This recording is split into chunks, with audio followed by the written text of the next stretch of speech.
Praise lord. అందరికీ దేవుడు నమ్మడం అందరూ బాగుండరా. ఈ ఉదయకాల సమయంలో దేవుడు స్పష్టంగా మనతో మాట్లాడుతున్న మాట, దేవుని యొక్క వాగ్దానాన్ని మనం ధ్యానం చేద్దాం. చూడండి, కీర్తనల గ్రంథం 25వ అధ్యాయం 9వ వచనంలో ఈ రీతిగా రాయడం జరుగుతూ ఉంది. ఆయన దీనులను నడిపించును. ఇక్కడ దేవుని యొక్క వాక్యం చెప్తున్న మాట ఏంటయ్యా అంటే, దేవుడు, ఆయన అనగా దేవుడు దీనులను నడిపిస్తాడు. దీనుడు అనగా అర్థం ఏంటంటే వినయము గలవాడు అని అర్థం. ఎవరైతే దీనుడిగా ఉంటాడో అంటే వినయము గలవారిగా ఉంటారో వారిని దేవుడు నడిపిస్తాడు. ఎందుకు నడిపించాలి, ఎందుకు నడిపించవలసిన పరిస్థితి వస్తూ ఉంది అనే విషయాన్ని మనం ఆలోచన చేస్తే, నడవలేని స్థితిలో మనం నడిపిస్తాం. దేవుడు కూడా దీనుడని అలాగే వినయము గలవాడిని ఏం చేస్తాడయ్యా అంటే నడిపిస్తాడు. నడవలేని పరిస్థితులు నువ్వు ఉన్నావా? ఇదిగో నీ జీవిత గమ్యానికి ముందు అడుగులు వేయలేకపోతా ఉన్నావా? నీ పరిస్థితులన్నిటిని చూసి భయపడుతూ నీ అడుగు ముందుకు వేయలేకపోతా ఉన్నావా? కానీ దేవుడు చెప్తా ఉన్నాడు, దీనులను నేను నడిపిస్తాను అని చెప్పడం ప్రారంభిస్తూ ఉన్నాడు. ఎలా నడవాలో కూడా నేర్పిస్తాను అని చెప్పడం కింద వర్షంలో మనం చూస్తాం, కింద మాటలలో. ఒకసారి ఆలోచించండి, దేవుడు దీనులను నడిపిస్తాడండి. ఈరోజు నువ్వు దీనుడిగా ఉండగలిగితే, వినయం కలిగిన వాడిగా నువ్వు ఉండగలిగితే, దేవుడు తప్పక నిన్ను నడిపిస్తాడు. నీ సమస్యల్లో నడిపిస్తాడు, నీ ఇబ్బందుల్లో నడిపిస్తాడు, ఇరుకుల్లో ఉండి నడిపిస్తాడు. ప్రతి ఒక్క స్థితిగతుల్లో నుండి దేవుడు నిన్ను నడిపించి ఉన్నతమైన స్థితికి నడిపిస్తాడు. ఈరోజు ఒకసారి ఆలోచించండి, అర్థం చేసుకునండి. దీన మనసు నీకుంటే, దీనుడిగా నువ్వు జీవించడం ప్రారంభిస్తే, వినయం కలిగిన వాడిగా నువ్వు ఉండటం ప్రారంభిస్తే, దేవుడు నిన్ను ఎలా నడిపించాలో అంత చక్కగా దేవుడు నిన్ను నడిపిస్తాడు. ఈరోజు ఒక ప్రశ్న నీ హృదయానికి వేసుకో, నీవు వినయం కలిగిన వాడిగా ఉన్నావా, దీనుడిగా ఉన్నావా? ఒకవేళ దీనుడిగా వినయం కలిగిన వాడిగా లేకపోతే నిన్ను దేవుడు నడిపించాడు. స్పష్టంగా దేవుడు చెప్తున్నాడు, దేవుడు నిన్ను మాత్రం నడిపించాడు.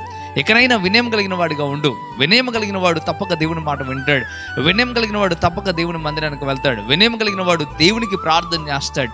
వినయం కలిగిన వాడు ప్రభు సన్నిధిలో బలముగా ఉండడానికి ఇష్టపడతాడు. ప్రియమైన దినబిడ్డలారా, ఈరోజు నీ స్థితి ఏ రీతిగా ఉందో ఒకసారి ఆలోచించు. దేవుడు నిన్ను నడిపించాలని ఆశ నీకుంటే తప్పక వినయం కలిగిన వాడిగా, వినయం కలిగిన దానిగా ప్రవర్తించడం ప్రారంభించు. దేవుడు ఈ వాగ్దానం నీ జీవితం నెరవేర్పు కలుగు చేయాలని దేవుడు ఆశిస్తూ ఉదయకాల సమయంలో దేవుడు నేరుగా తేటగా నీతోనే మాట్లాడటం ప్రారంభిస్తూ ఉన్నాడు. నేను కోరుకుంటున్నా, మిమ్మల్ని దేవుడు నడిపించాలని, ఉన్నతమైన స్థితికి నడిపించాలని నేను ఆశపడుతూ ఉన్నాను. నీకు కూడా అలాంటి ఆశ ఉండినట్లయితే ప్రభు సన్నిధిలో ప్రార్థన చేయి. ప్రభువా, నేను వినయం కలిగిన వాడిగా ముందు కొనసాగాలనైనా అటువంటి కృప నాకు దయచేయండి. మీ సహాయం నాకు అవసరం ప్రభు అని దేవుడిని అడగండి. దేవుడు తప్పక మేలు చేస్తాడు. మీ కొరకు ప్రార్థన చేస్తాను. కళ్ళు మూసుకోనండి, ప్రార్థనలు ఏకీభవించండి. పరిశుద్ధుడా, వందనాలు ప్రభువా. నిజమేనైనా వినయం కలిగిన వారిని మీరు నడిపిస్తాను మీరు చెప్తా ఉన్నారు అయ్యా. వారికి ఎలా నడవాలో కూడా నేర్పిస్తాను మీరు చెప్పడం ప్రారంభిస్తూ ఉన్నారు.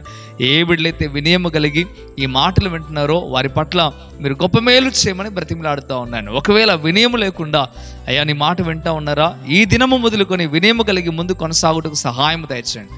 బలము చేత, కృపచేత నీ బిడ్డలు నింపండి. నీ వాక్యానికి లోబడి ముందు కొనసాగుటకు సహాయం దయచేయండి.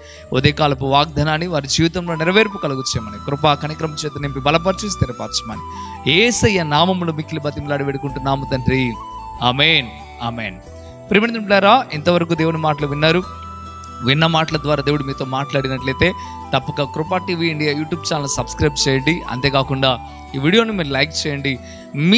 మీరు వాక్యం ద్వారా నేర్చుకున్న మాట, లేకపోతే మీ సమస్యని, మీ కష్టాలని, బాధల్ని కింద కామెంట్ రూపంలో తెలియచేయండి. మీ కొరకు మేము అందరం ప్రార్థన చేస్తాం.